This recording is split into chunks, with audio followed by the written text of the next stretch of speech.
I'm Roy Lee Lindsay with the North Carolina Pork Council, and I want everyone to remember bacon makes everything better.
Mike Waddell back with you here on the North Carolina Sports Network, presented as always by the North Carolina Pork Council. And last week, the UNC Board of Trustees conducted what turned out to be a very fiery meeting that included public criticism of UNC Athletics Director Bubba Cunningham and raised questions about UNC's commitment to the Atlantic Coast Conference. David Glenn has been covering Carolina athletics since 1987, and at times over the years, because of DG's background in both journalism and in legal affairs, his articles, his coverage has sometimes become an exhibit at these same UNC Board of Trustees meetings. Now, DG, both your legal and journalism backgrounds tend to lead to very even-handed, level-headed assessments of sports matters, both on and off the field. But in this case, you were quoted recently as saying this UNC Board of Trustees meeting was a clown show. Now, what specifically led you to this assessment of what's going on right now in Chapel Hill? Well, it's good to be with you as always, Mike. I come from that background legally and journalistically where, of course, you're allowed to criticize, but the first rule of thumb, at least if you want to be taken seriously, is that you have to do your homework on the front end. And there were members of the UNC Board of Trustees who were very critical and clearly had not done their homework at all on a number of very important things that ended up leading them to what I thought was some nonsensical criticism, Bubba Cunningham and otherwise. The bottom line is it was a clown show. I'm from Philly. I'm a direct communicator. I don't like criticizing people, but when the evidence shows that those folks took a ridiculous approach as members of the Board of Trustees, not all of them, but some of them, the ridiculous approach led to me looking for the oversized nose or the shiny red boots that are associated with clown shows. It was embarrassing to the University of North Carolina that some members of its Board of Trustees decided to speak critically of Bubba Cunningham without doing their homework ahead of time.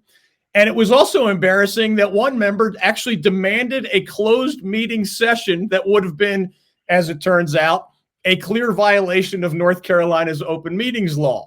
Trustee Jennifer Halsey Evans spoke of, quote, concerns that UNC's athletic department was not being managed properly. She made that statement without doing much homework ahead of time. That's embarrassing. I'm sure she's successful in other contexts, and that's why she's on the Board of Trustees. She needs to be better if she's going to be taken seriously on this kind of debate. Board Chairman John Pryor complained about the, quote, level of bad data that had been provided by the committee and actually made comments demanding that closed session about UNC athletics later in the week where theoretically Bubba Cunningham was going to be called onto the carpet. It was Pryor, the board chairman, who suggested something that was clearly in violation of North Carolina open meetings law. And that's why it was not a closed session, as it turned out later in the week. Again, I'm sure the board chair is incredibly successful in a lot of contexts. If you're the board chairperson, you're supposed to know how these laws work. A fan doesn't have to understand open meetings laws. A board chair at the University of North Carolina does. It reminded me, that meeting, of something that is just prolific in American society right now. Why are the loudest people so often the most ignorant people in the room? Why are the loudest people the most uninformed so frequently, the most delusional sometimes? And then why are so many others willing to follow the leads of those asinine, nonsensical points of view on things? So if you want to criticize, fine. Just do your homework first. You're successful people, or you wouldn't be on the UNC Board of Trustees. But you assumedly became successful, at least in part, by number one, doing your research on important topics ahead of time, and number two, avoiding reckless criticism of important people, especially those with a long and impressive track record of success. Those folks on the UNC Board of Trustees were somehow persistent and insistent about the need for an audit of the UNC athletic department, despite admitting that they had no idea if or when the UNC athletic department had been audited recently. Sure enough, after all the barking and complaining, turns out that the UNC athletic department has been audited, how about 10 times just in the last 5 years? And oh, by the way, every single year by the NCAA. Again, do your homework before you start criticizing people.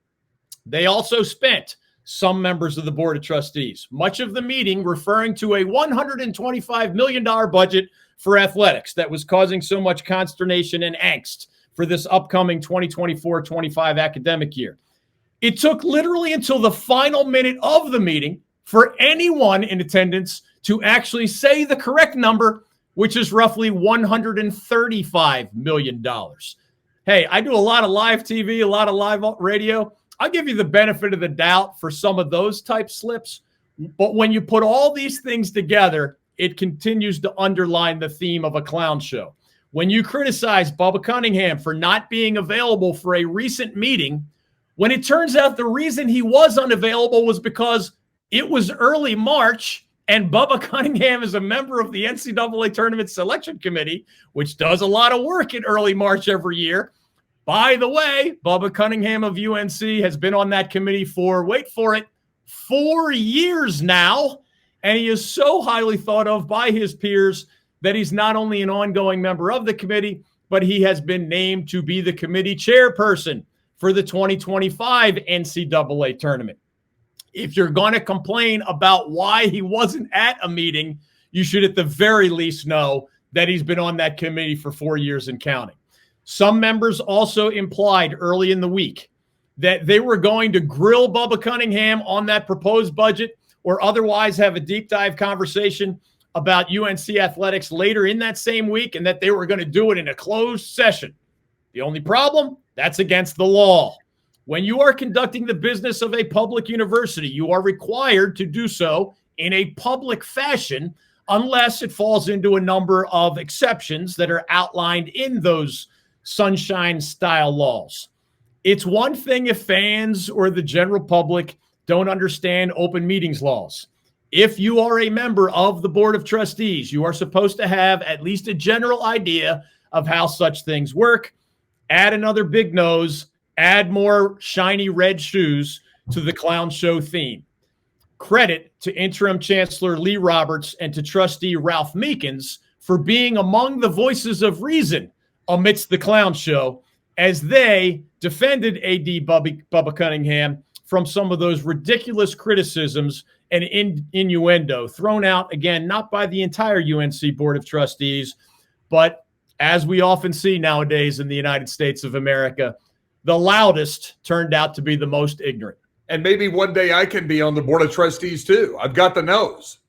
If you are anywhere near Wilmington, North Carolina, and looking for a little live music, a cold beer, a tangy slushie, a fun crowd, or just a taste of the good life at the beach, Jimmy's Bar in Wrightsville Beach is the place for you. Located on North Lumina Avenue, just 1 block from the sand and waves of the Atlantic Ocean, Jimmy's features a full bar with nightly beer and drink specials, and it hosts musical performers almost every day of the year. One more fun fact, Jimmy's annual Children's Bike Drive, which started in 2017, now distributes more than 1,000 bicycles and helmets per year to young people in the Wilmington area and beyond. Jimmy's Bar, your home away from home on Lumina Avenue in Wrightsville Beach. David, clearly you think that Bubba Cunningham deserves more respect. What would you say to the Board of Trustees at UNC Chapel Hill if they asked you to assess what Bubba Cunningham has meant to Tar Heel athletics? Yeah, here's the starting point, and this should be known by people who are making these public statements and making these public criticisms. Bubba Cunningham has been the athletic director at UNC for 13 years, roughly, despite not having one of the 30 largest athletic budgets in the country. The Tar Heels finish in the national top 10 most years in the Directors' Cup, which measures a school's on the field, on the court performances in all of that school's Division I sports. To be clear, Bubba Cunningham is handed a top 40-ish budget every year, and collectively, his teams are producing top 10 results almost every year. This coming year, get this, Mike, you know this as a former athletic director, how these things work. This coming year, 2024-25, there will be at a minimum 9 members of the Big Ten that have bigger athletic budgets than UNC will have at that roughly $135 million mark we mentioned earlier.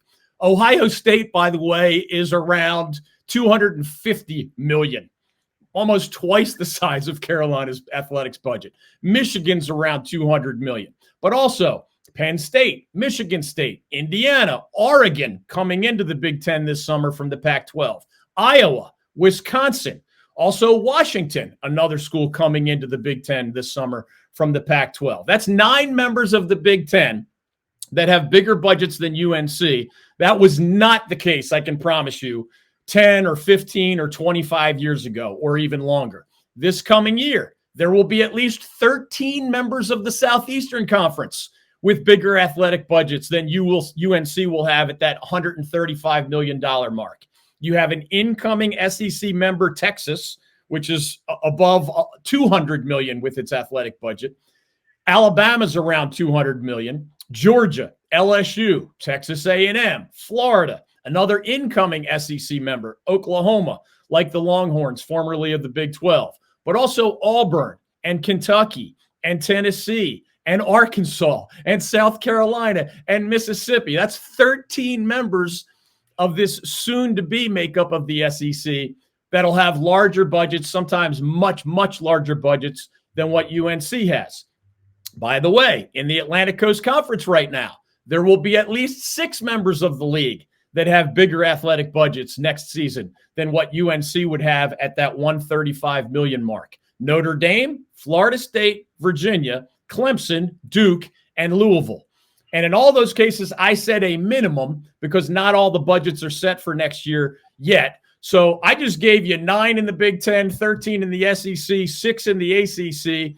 That adds up to what? 28 of the 30 plus that will have larger budgets than UNC has athletically this coming year, just has been the case in recent years for the Tar Heels. Again, a lot of folks still live in that world mentally where Carolina has one of the bigger budgets nationally. That has not been the case for years. It has not been the case for Bubba Cunningham's 13 years. And the bottom line here with Bubba Cunningham's tenure in Chapel Hill is that there are more than 30 schools nationally with bigger athletic budgets than what Bubba has had to work with over these last 13 years. And yet his teams in various sports have won a bunch of national championships, a truckload of ACC championships, and they've had so much success overall that they're consistently ranked among the 10 winningest programs athletics-wise in the entire country.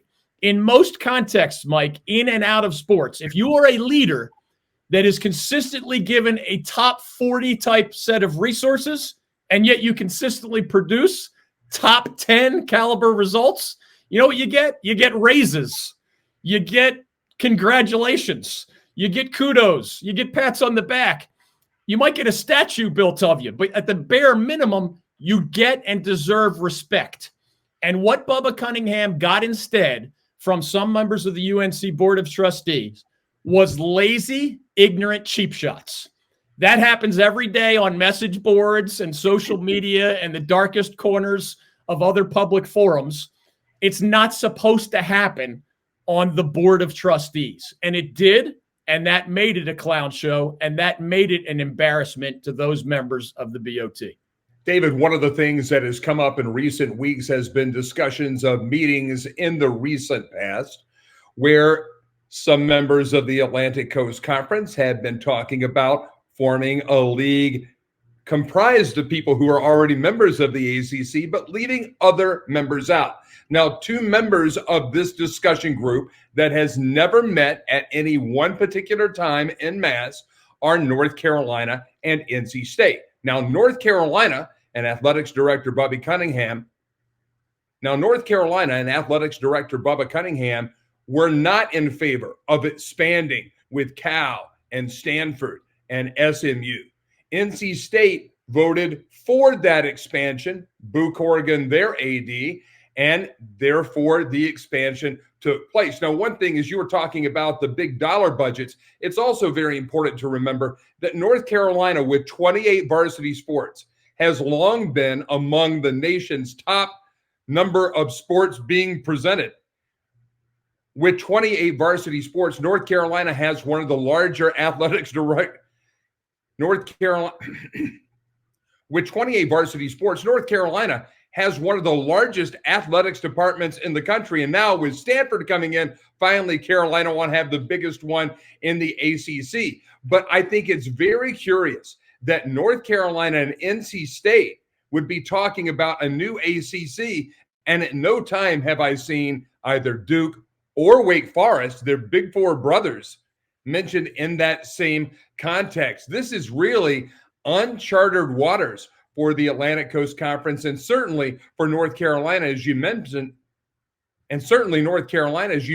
one of the charter members of the ACC going back to Sedgefield in 1953. Yeah, Mike, and to broaden your question a little bit, there is a valid debate. As much as I criticize those nonsensical comments from those members of the Board of Trustees, it is not unfair or inappropriate for them at all to raise the question about what UNC should do here. On the one extreme, some want the Tar Heels to aggressively seek an ACC exit, the way Clemson and Florida State are already doing. On the other end of the spectrum, you have those who want the Tar Heels to aggressively fight for the future of the ACC, even if that means an ACC at some point down the road without Clemson and without Florida State. There's, of course, a third approach, which would mean to me, rather than aggressively going to either end of those polar opposites, you can play a wait-and-see game a while longer as 5 different lawsuits play out, as you and I have discussed in other videos, involving Clemson and Florida State and the Atlantic Coast Conference. We all know, by the way, on the one hand, there is absolutely no doubt, and this came up in the Board of Trustees meeting at UNC, there is no doubt that the Tar Heels would make a lot more money as a member of the Big Ten or the SEC right now and moving forward. The numbers right now, for those who don't know, those two leagues hand their members an annual check worth $50 to $60 million. The ACC members get an annual check right now worth about $40 million. So that's a $10 to $20 million a year deficit that ACC schools have compared to at least that aspect of the revenue at the schools they're often trying to beat on the field, on the court, that are members of the Big Ten or the SEC. That $10 to $20 million gap is going to grow through the course of this decade to $30 million a year, $40 million a year, because those leagues have signed more lucrative TV deals. And remember, of course, the ACC has been kind of stuck in its deal with ESPN all the way through 2036. It was a below-market TV deal. It's all the way into the future. But I would argue, and this is the debate they have to have in a more intelligent way than whatever happened last week with that embarrassment, what is the downside to a wait-and-see approach? We know, for example, that there is an August deadline for anyone who would like to officially notify the ACC that they're leaving. Clemson and Florida State have not done that.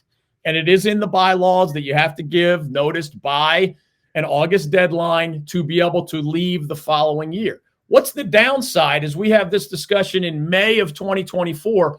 What is the downside? Even if you're one of these UNC hawks, if you will, and you just want to chase the money and you're ready to burn 70 years of ACC history, and you're willing to let NC State have to fend for itself in some watered down version of the ACC if Clemson leaves and Florida State leaves, and at some point if UNC were to leave.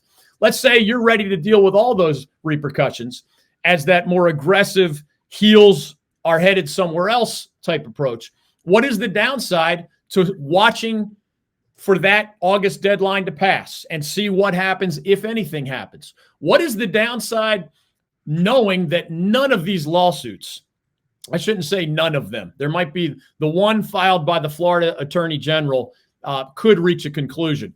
The other four, Clemson versus the ACC, Florida State versus the ACC, and then the two countersuits, ACC versus Clemson, ACC versus Florida State. None of those four is going to reach what I would call an ultimate conclusion, meaning judicial decision and then appeals, et cetera, anytime soon. It ain't going to happen in the 2024 calendar year, as we've told you all along. Could a settlement happen at any time? Of course, but nobody on the ACC side is anywhere close to being ready to talk about a financial settlement, meaning at what price would the ACC let Clemson and Florida State leave? That might be less than the $500 million out there, that number, but more than, the zero or the $100 million that Clemson and Florida State would probably be willing to pay today if they were allowed out at that low of a price. From UNC's perspective, what is the downside of wait and see? Let those lawsuits play out. Let it be the expense of Clemson and Florida State. It's not like UNC filing a lawsuit is going to bring up novel legal issues that aren't already playing out in those four lawsuits back and forth. Oh, by the way, ESPN has this look-in clause by February 2025. ESPN already has its deal through 2027, but the last 9 years of the deal are contingent upon ESPN greenlighting the final 9 years. The deadline for ESPN to announce to the ACC its intentions on those last 9 years is February of 2025. If you're in UNC's shoes, what is the good of taking the aggressive stance of Clemson or Florida State? I don't see a lot. What is the bad? What is the downside to waiting for that August deadline and seeing what happens, letting four lawsuits play out that are already debating the same types of legal issues that UNC would bring up if it somehow turned around and sued the Atlantic Coast Conference? What's the downside to waiting and seeing how does ESPN handle the terms and details of that February 2025 deadline? Again, I'm not saying that those pushing for the Tar Heels to leave are automatically wrong. I'm not saying those who think the Tar Heels should fight to protect the ACC at all costs are automatically wrong. I am saying I don't see a significant upside of jumping in aggressively against the ACC for the Tar Heels, and I don't see a significant downside of them waiting until at least February of 2025. If something happens in the interim, if somehow some judge somewhere scares the ACC with one of his or her proclamations or decisions, and the ACC is forced to settle at some lower number, all of that would bring UNC's decision-making to the front burner.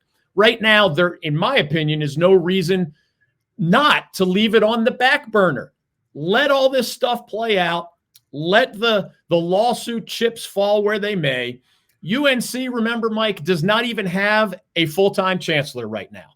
And unlike at Clemson and Florida State, another complicating factor is that there is nothing close to a consensus, best we can tell, about what the Tar Heels should do here. I know in the fan base there's not a consensus, but perhaps more importantly, I don't know of a consensus on the Board of Trustees either, or within the university administration more broadly. Meanwhile, the UNC Board of Governors, so you have UNC, right, governed by the Board of Trustees immediately above UNC. That was the meeting last week. Above the Board of Trustees is the Board of Governors that oversees all the public universities in North Carolina. That Board of Governors has already said that it wants a role in whether or not the Tar Heels try to leave the ACC someday. And they have already outlined how the UNC decision makers are going to have to come before the Board of Governors if they ever want to leave the ACC. And they're going to have to produce financial forecasts and other details to satisfy the Board of Governors, which, of course, overseeing the entire public university system, has an interest in protecting NC State University, which, of course, would be damaged if it were just left a part of a watered-down ACC or at some point a breaking apart ACC. The Tar Heels want their autonomy from the Board of Governors and otherwise.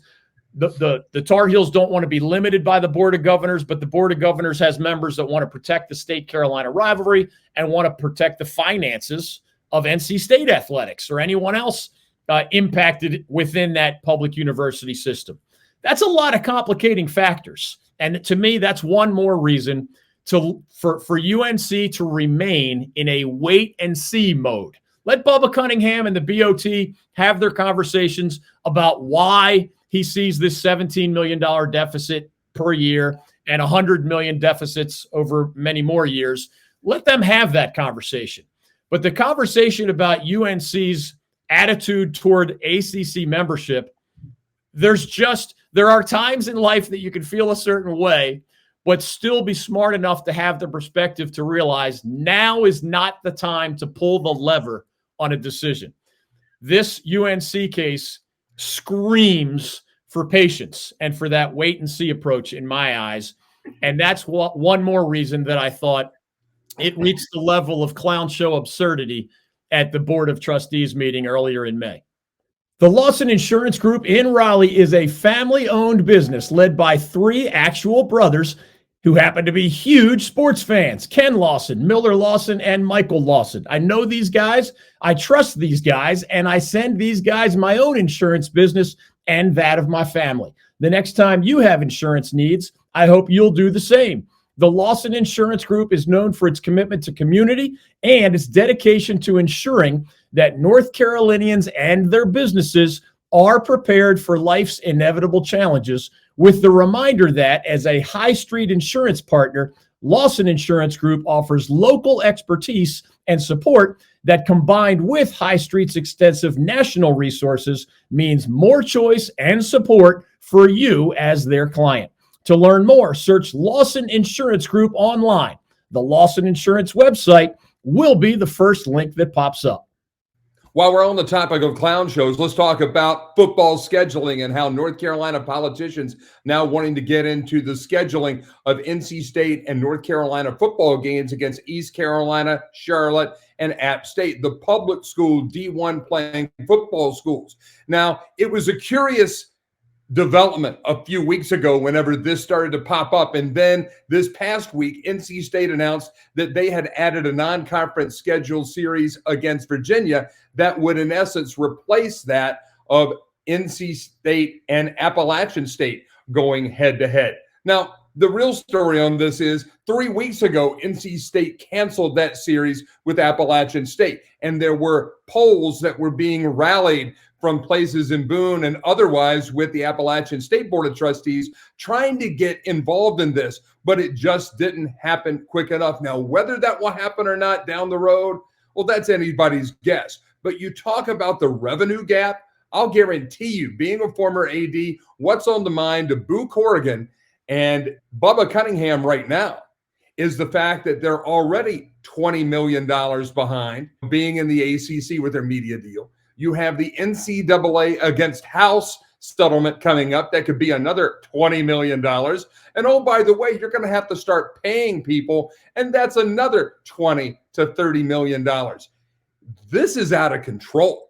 I mean, you're talking about potentially a $60 million swing for an athletics department budget at North Carolina that sponsors 28 sports, David, and right now has a budget of $130-some million. This could be a $200 million enterprise in very short time. And oh, by the way, we're also thinking about building a brand new basketball arena. If you're Bubba Cunningham, you got to give the guy credit for not pulling the get me the hell out of here latch and going somewhere to where it's not going to be crazy town. because he's also got to replace Anson Dorrance and Mac Brown in the next, 5 to 10 years, depending on when these legends decide to hang it up.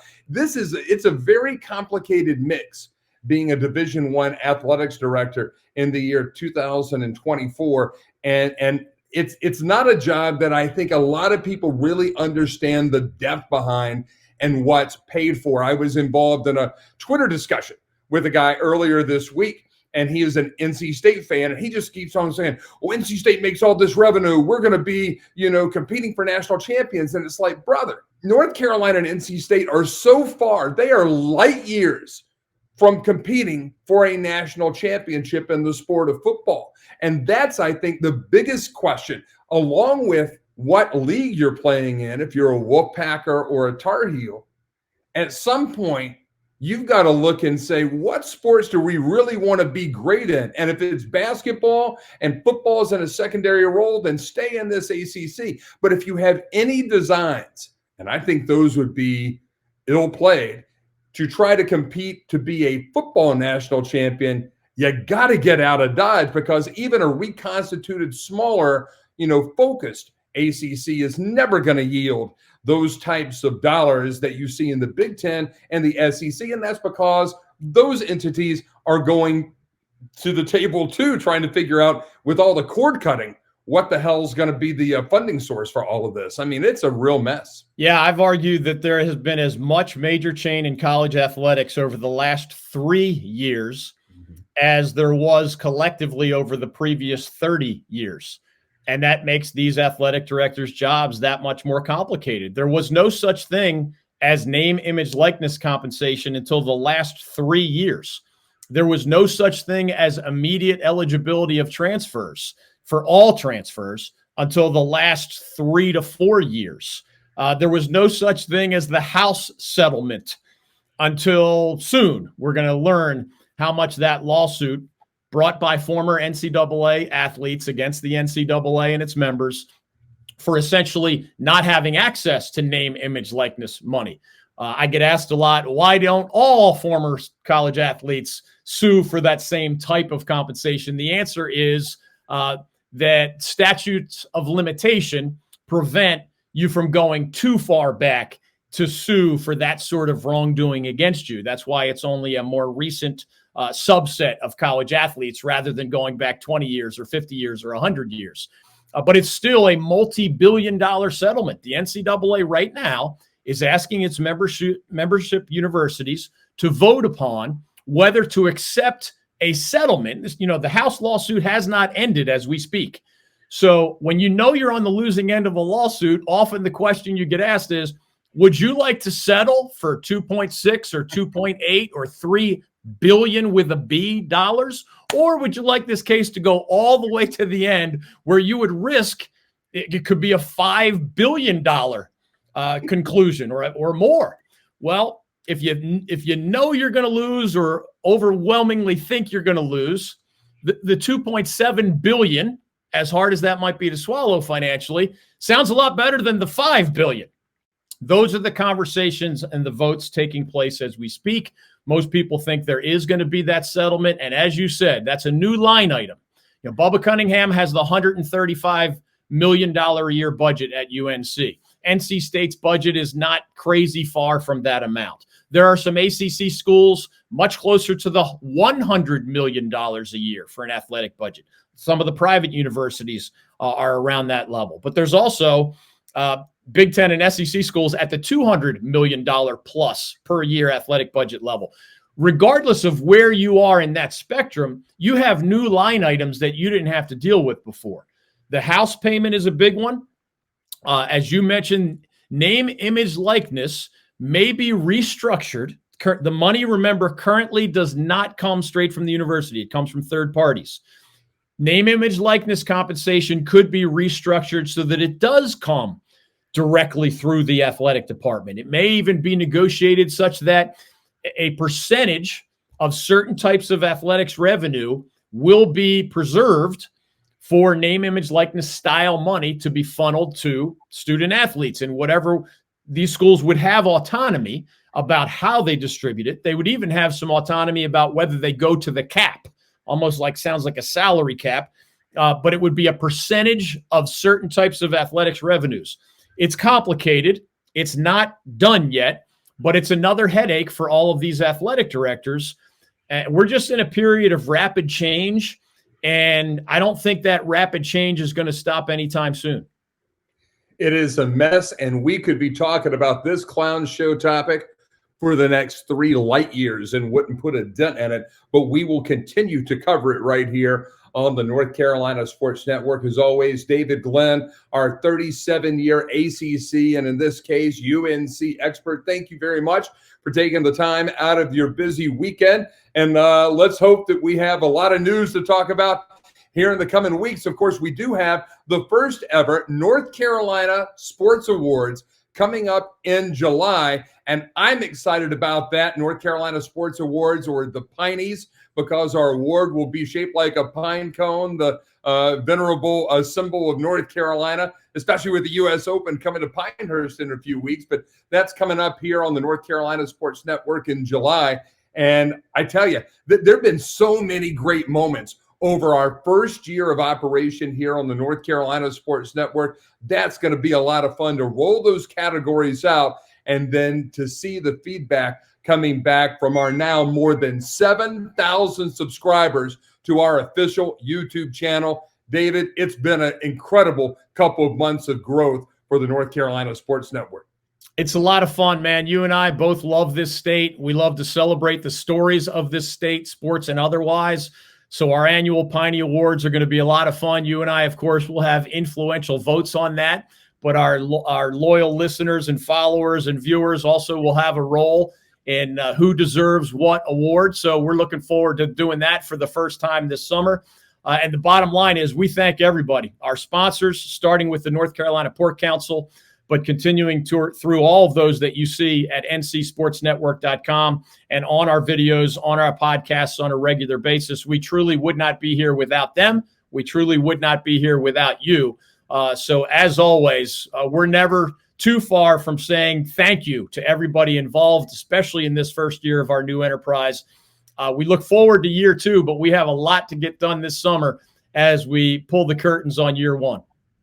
Over 700 videos in year 1 and 21 live event remote engagements on behalf of you, myself, and of course, the North Carolina Port Council. It's been great. And again, we get a chance to put a cap on this year with the Pineys coming up in July. For David Glenn, I'm Mike Waddell, signing off right now all across the Old North State. You're tuned in to the David Glenn Show here on the North Carolina Sports Network.